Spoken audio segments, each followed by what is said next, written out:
Hello, Johnny Jenkins here from Peak Performance Fishing, and today we're going to talk about something kind of funny. We're going to talk about how superstitions and those negative thoughts and feelings that you get there on the water, how they're affecting you, and how you can avoid those to catch more fish. Now, first to start off, superstitions, basically, that's something where you have a fear of something happening, and then it affects your fishing. I've had this a little bit, and I really try and stay away from superstitions. There's people out there that have superstitions on a little bit of everything. Some people are really bad about it. And a lot of people have, little ones here and there where they may have one about fishing. There's a really common one where having a banana on a fishing boat is bad luck, okay?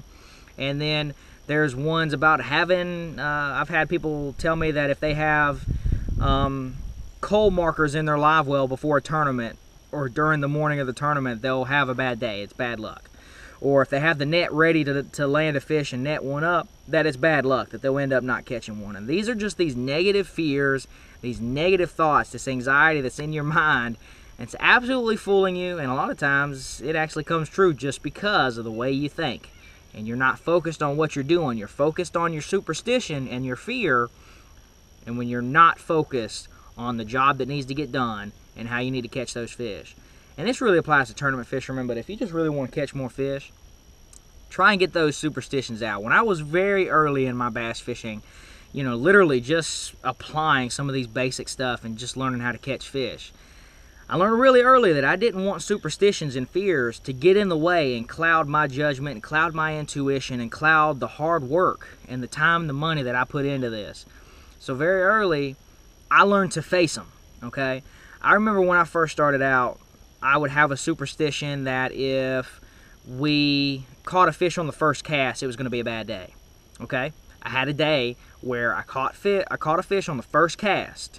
Very early. This goes back like 6-7 years ago when I was first starting. And I didn't catch a fish the rest of the day. Didn't have another bite. And it was because I was thinking that way. I wasn't focused on the job at hand. Another one that I've even had is if I have a net in the boat, it's going to affect me, okay, and I'm not going to catch fish. Or if I've had the same thing with coal markers. If I'm ready for a tournament, we use these coal markers to help get our fish and be efficient throughout the day and changing fish out, and so we can have the biggest bag possible to win tournaments. And I've had my coal markers ready, and days that I have a bad day, I'm like, wow, that's why. I mean, that's just superstition. Next time I go, I'm not going to have them ready, and I'm not going to do that. Bad way to go. Face your fears on that. So when I would start out, if like a banana in the boat, I actually see it as an opportunity to grow now. I've had days where I don't bring a banana. I wouldn't bring a banana on my boat, but I have my dad bring a banana on the boat or something. And it's the first time I've been faced with this, and I've heard this superstition, right? And I don't necessarily believe it, but it could become one in my own mind. So he brings a banana on the boat, and at that moment I was like, I'm not going to let that get in the way. I'm not going to. I'm going to face this. Today I'm going to go out here and I'm going to catch fish. So that way, if I want to bring a banana on the boat next time I fish a tournament, or something my co-angler does, I'm not going to have that in my mind. It's not going to affect me. It's going to be completely absent of my mind. Matter of fact, I'm going to laugh and I'm going to chuckle at it. You know why? Because I'm going to control my reality. I'm going to control how that affects me. And I'm not gonna let that cloud my judgment, my intuition. I'm gonna get out there and I'm gonna focus at the job at hand. I'm gonna put my head down and fish. So I saw it as an opportunity to grow. And guess what? I remember those first couple times my dad would bring a banana on the boat. I saw it as an opportunity to grow, and I could not wait to get out on the water that morning and catch those fish and prove myself wrong, so that I could overcome that, my own mental.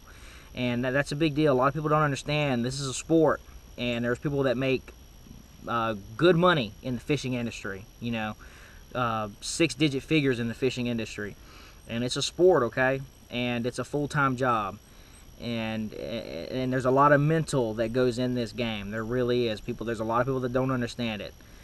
So keep that in mind. Face those fears. If you have one, if it's having a net in the boat, I challenge you, step up, go take that net with you the next time you go fishing, and prove to yourself that you are stronger than that fear, that you can control your mind, that you're going to say, no, I'm not going to let that happen. I'm not going to let that ruin my day.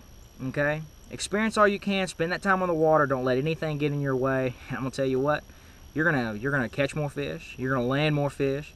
You're going to have more opportunities to win tournaments than most of your buddies because they're too sick and tired of having all these superstitions that are completely messing them up, and they're all just negative and pessimistic. And it gets them nowhere. So this has been Johnny Jenkins. Face your fears and you'll be a better person in life and a better fisherman. I hope you found this video informative.